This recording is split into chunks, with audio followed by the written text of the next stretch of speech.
Residents of Tuguegarao call them angels in disguise. And for those who received free health care, these volunteers were truly a blessing.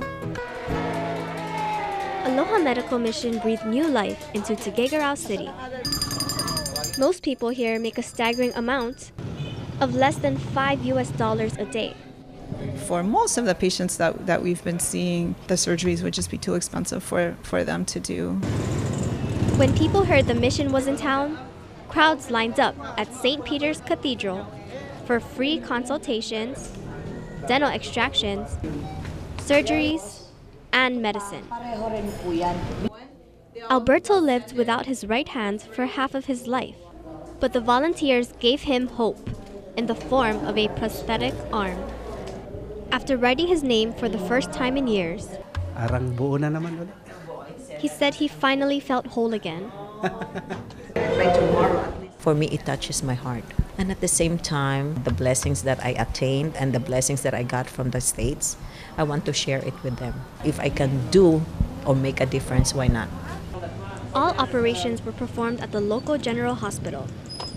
The volunteers worked closely with the local staff to perform over 70 surgeries. It's like a big reset button for your values. And it's also nice to be able to help people who have so little. What little I can do seems to make a big difference.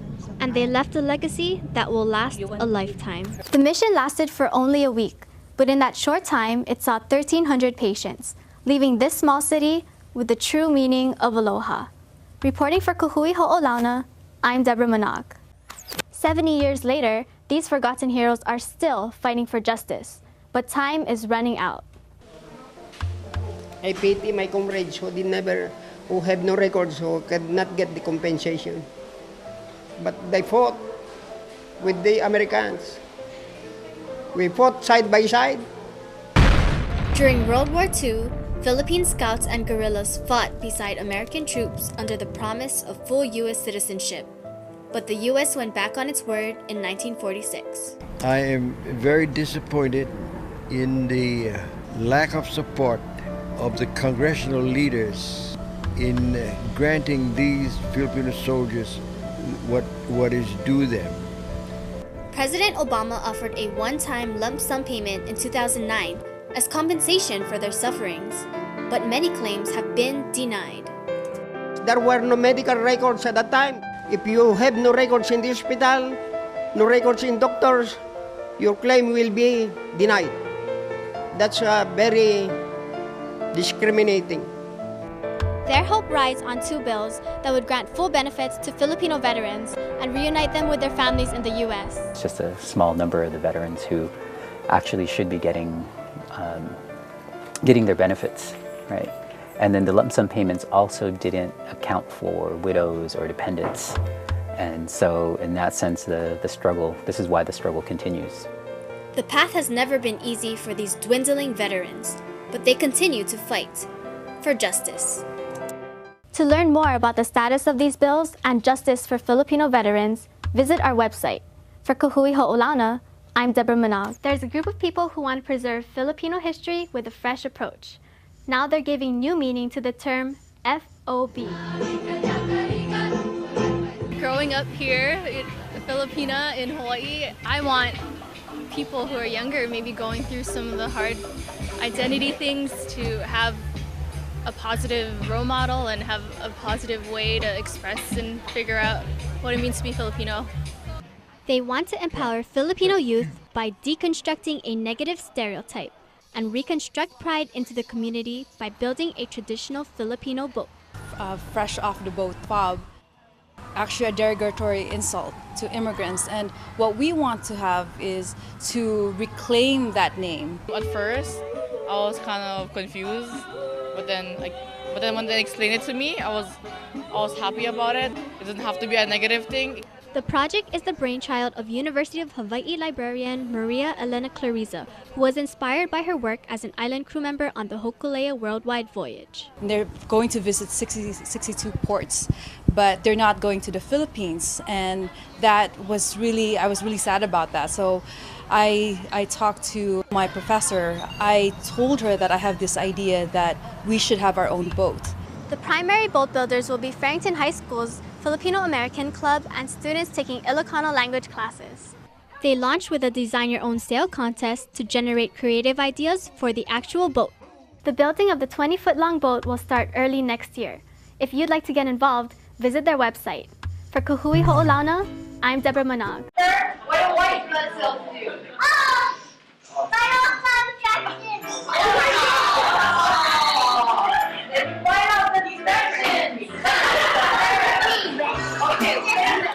The purpose of the camp is to teach children about healthy lifestyle, about how the human body works.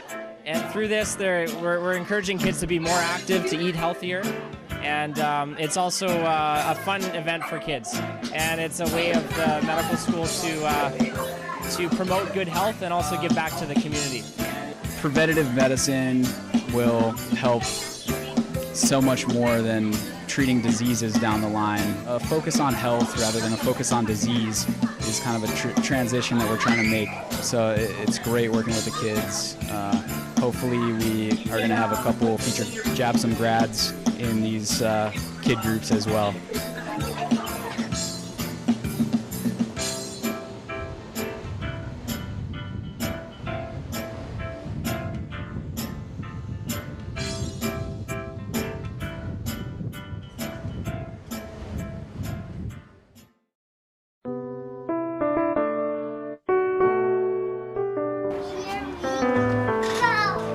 My daddy doesn't live here.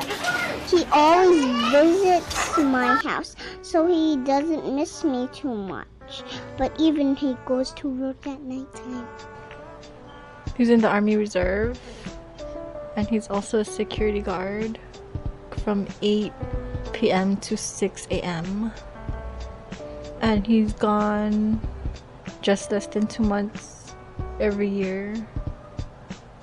And 1 weekend a month, every month. He doesn't sleep here at night since he works the night shift. I think she thinks that he goes home.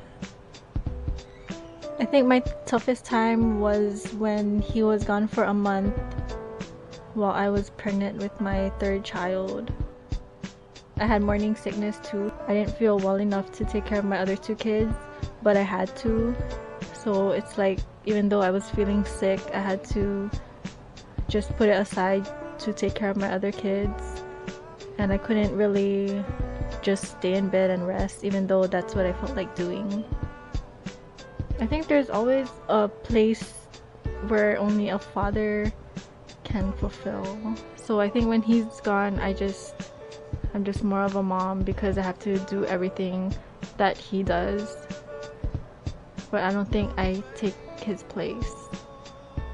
2 kids wasn't that bad, but having 3 kids, it's like overwhelming. A lot of times people don't realize how hard it is. Even like just single moms, like it's hard to raise kids by yourself. Hi, Daddy. What? Ask Daddy, where's your blanket then? My blanket. Here, ask Daddy. Daddy, where's my blanket?